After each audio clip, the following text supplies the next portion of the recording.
समर्थ सदगुरुदेव श्री रामलाल जी सियाग दादा गुरुदेव ओम श्री गंगाय नाथाय नमः।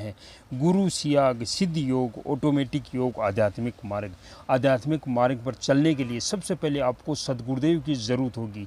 और इस युग में सदगुरुदेव श्री रामलाल जी सियाग जो 10वें अवतार है, कल की अवतार है, वो एक मंत्र की दीक्षा देते हैं। वो मंत्र राधा कृष्णा का मंत्र है, संजीवनी मंत्र है।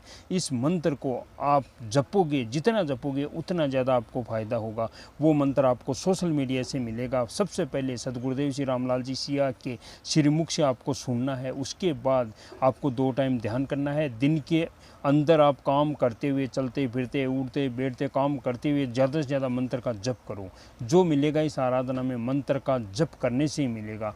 बिल्कुल ये निःशुल्क आराधना है। इस आराधना में आपको कहीं जाना नहीं है, 1 रुपया देना नहीं है। घर का काम करते हुए आप ये आराधना कर सकते हो। इस आराधना में भोग और मोक्ष दोनों एक साथ चलते हैं, वो भी सदगुरुदेव की कृपा से। इसी आराधना में भोग और मोक्ष दोनों साथ चलते हैं। सदगुरुदेव के हाथों से लिखी हुई किताब है सिद्ध योगी, उसका आज आगे का वीडियो देखते हैं। 21वीं शताब्दी के बारे में भारत में इतना शोर क्यों मच रहा है? 24 फरवरी 1988। 21वीं शताब्दी में भारत की संसार में क्या स्थिति होगी, इसको लेकर सत्ता पक्ष और विरोधी पक्ष में काफ़ी छींटाकशी चल रही है। सभी लोगों का ध्यान मात्र वैज्ञानिक उन्नति पर है। सभी लोग मात्र वैज्ञानिक उपलब्धियों को ही उन्नति का प्रतीक मानते हैं। अगर वैज्ञानिक उपलब्धियां ही मात्र संसार की सुख शांति का सहारा होती तो पश्चिम के देशों में तो इस समय पूर्ण शांति होनी चाहिए थी, परंतु वहाँ स्थिति ठीक इसके विपरीत है। लोगों का जीवन इतना अशांत और तनावपूर्ण है कि 80-85% लोगों को सोने के लिए विभिन्न प्रकार के नशे की दवाइयों का सहारा लेना पड़ता है।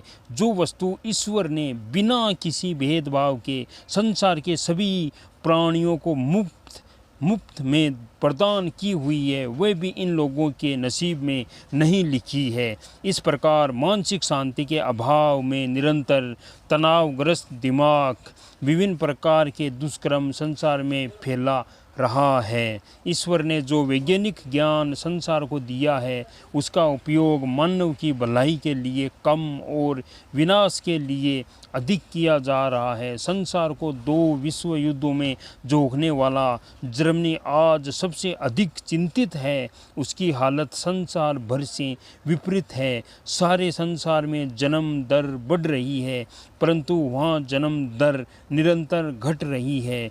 वहाँ के विद्वानों को इस स्थिति से भारी चिंता हो रही है। उनका कहना है कि अगर यही स्थिति रही तो जर्मन खून संसार से ख़त्म हो जाएगा। यही स्थिति और देशों की है। कहीं भी शांति का नामो निशान तक नहीं है। ऐसी स्थिति में हमारे देशवासी अगर मात्र वैज्ञानिक उन्नति को प्रकृति का प्रतीक मानते समझे तो यह एक भारी भूल होगी। फिर वह परम सत्ता 21वीं सदी का इतना शोर क्यों मचवा रही है? महर्षि अरविंद ने कहा था, आज़ादी लेने के बाद भारत का स्वरूप संसार के सामने कैसा हो, यह अधिक महत्वपूर्ण विषय है। अगर भारत अपनी सीमाओं का विस्तार करता हुआ वैज्ञानिक दृष्टि से संसार के अन्य देशों के बराबर खड़ा हो जाए तो संसार में कुछ भी फर्क पड़ने वाला नहीं है। जहां इतने देश है, एक और जुड़ जाएगा। इस प्रकार भौतिक उन्नति संसार में शांति स्थापित करने में सफल नहीं होगी। वैज्ञानिक दृष्टि से द्वापर युग का मानव सर्वोत्तम स्थिति में था, फिर भी महाभारत का युद्ध हुआ और संसार वैज्ञानिकों और वीरों से खाली हो गया। अगर संसार में सच्ची आध्यात्मिक चेतना नहीं आई तो महाभारत के युद्ध में संसार की जो हालत हुई है उससे भिन्न परिणाम की आशा केवल कल्पना है।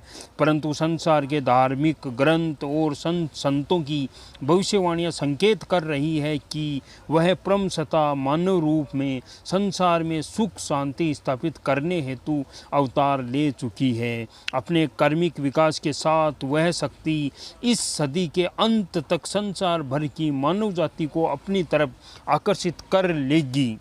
मेरी प्रत्येक अनुभूतियों के अनुसार वह शक्ति सन 1993 तक भारत में अपना पूरा प्रभाव जमा लेगी। इसके बाद आगे के वर्षों में पूरे संसार में उसका एक छत्र प्रभाव स्थापित हो जाएगा। इस समय संसार में सबसे बड़ा ईसाई धर्म, फिर मुस्लिम धर्म और फिर बौद्ध धर्म है।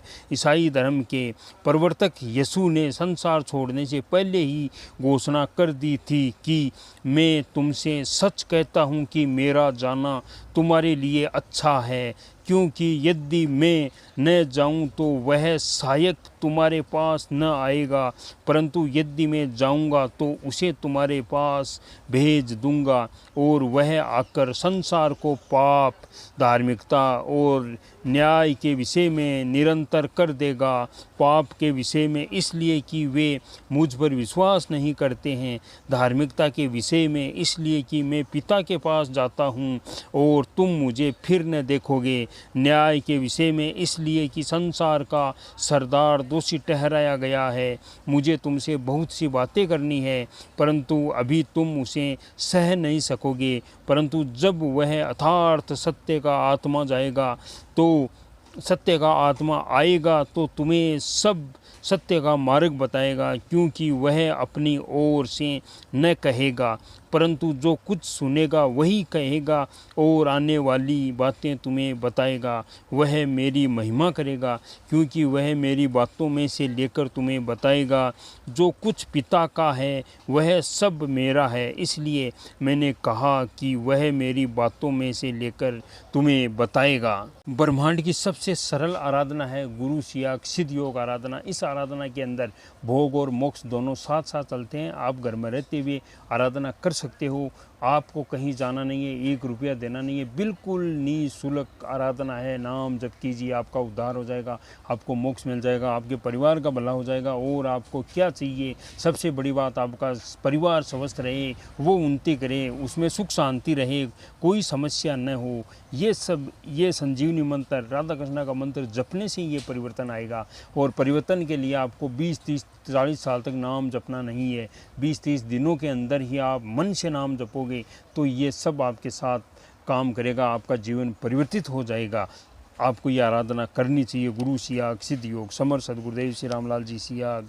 जय गुरुदेव जी, जय दादा गुरुदेव जी।